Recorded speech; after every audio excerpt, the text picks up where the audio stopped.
आज की इस वीडियो में हम एक न्यू कॉन्सेप्ट के बारे में बात करेंगे and the concept is relationship between planning and controlling.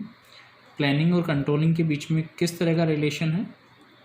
जब भी हम टू टर्म्स के बीच में रिलेशन की बात करते हैं तो ज़रूरी नहीं है कि हम उसकी डिससिमिलरिटीज़ ही बताएं। रिलेशनशिप में हम उसकी सिमिलरिटीज़ और डिससिमिलरिटीज़ दोनों ही बता सकते हैं, यानी कि उन दोनों टर्म्स में क्या डिफरेंस है या कौन कौन सी ऐसी फीचर हैं जो दोनों में मैच करते हैं।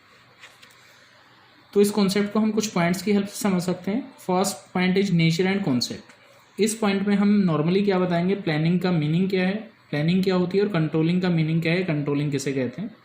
तो planning, as you know, it is the basic function और the first function of management in which we decide what is to be done, how it is to be done, when it is to be done and by whom it is to be done. ये सारी चीज़ें हम decide करते हैं planning में।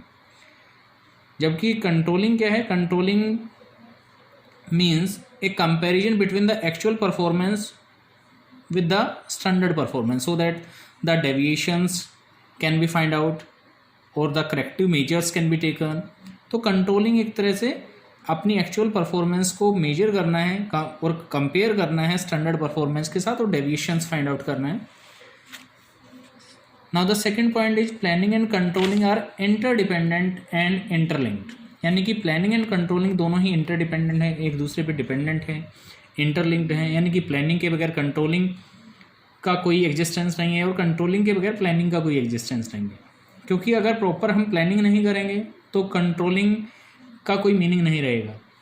हम plans prepare करते हैं, उन प्लान्स को पर वर्किंग हम स्टार्ट करते हैं और क्या वर्किंग उस प्लान के अकॉर्डिंग हो रही है या नहीं हो रही है, ये चीज़ चेक करने के लिए हम क्या करते हैं, कंट्रोलिंग करते हैं। तो जब तक प्लान नहीं होंगे कंट्रोलिंग का कोई मीनिंग नहीं रहेगा। और वहीं अगर मान लीजिए कि अगर कंट्रोलिंग है प्लानिंग नहीं है, या प्लानिंग है कंट्रोलिंग नहीं है, तो कुछ भी सक्सेस नहीं हो सकता है, दोनों ही चीज़ें इनकम्प्लीट हैं। तो प्लानिंग और कंट्रोलिंग एक दूसरे पर इंटरडिपेंडेंट होती है।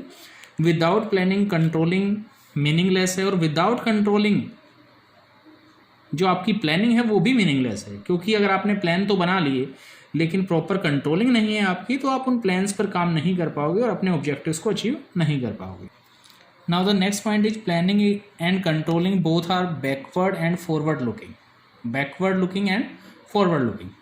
प्लानिंग को हम फॉरवर्ड और बैकवर्ड लुकिंग क्यों बोलते हैं, क्योंकि प्लानिंग जो प्लान्स हम बनाते हैं वो हम फ्यूचर के लिए बनाते हैं। That's why we can say the planning is forward looking, कि प्लानिंग में हम फ्यूचर के बारे में सोचते हैं, फ्यूचर के बारे में प्लान बनाते हैं। जबकि बैकवर्ड लुकिंग वो क्यों है, क्योंकि जो प्लान्स बनाए जाते हैं वो हमेशा पास्ट परफॉर्मेंस के बिहाफ पर बनाए जाते हैं, कि पास्ट टाइम में या पास्ट में आपकी सिचुएशन कैसी थी, परफॉर्मेंस कैसी थी, उसके बिहाफ पर आप प्लान बनाते हैं। That's why planning is also called as backward looking. वहीं अगर हम कंट्रोलिंग की बात करें तो कंट्रोलिंग भी बैकवर्ड के साथ साथ फॉरवर्ड लुकिंग है। तो बैकवर्ड लुकिंग इसलिए है क्योंकि कंट्रोलिंग में हम जो एक्चुअल परफॉर्मेंस मेजर करते हैं वो पास्ट पीरियड की मेजर करते हैं, कि पास्ट में जो आपने एक्टिविटी या जो टास्क आपने परफॉर्म किया वो क्या स्टैंडर्ड के अकॉर्डिंग था या नहीं था। प्लस अगर कोई डेविएशन आता है तो उस डेविएशंस को रिमूव करने के बाद हम रीप्लानिंग करते हैं। तो एक तरह से कंट्रोलिंग जो है फॉरवर्ड लुकिंग भी है, क्योंकि फ्यूचर के बारे में दोबारा से रीप्लान करने में ये हेल्प करती है। तो कंट्रोलिंग बैकवर्ड और फॉरवर्ड दोनों ही का काम करती है, फॉरवर्ड लुकिंग भी है और वो बैकवर्ड लुकिंग भी है। And the last point is planning is prescriptive whereas controlling is evaluative function.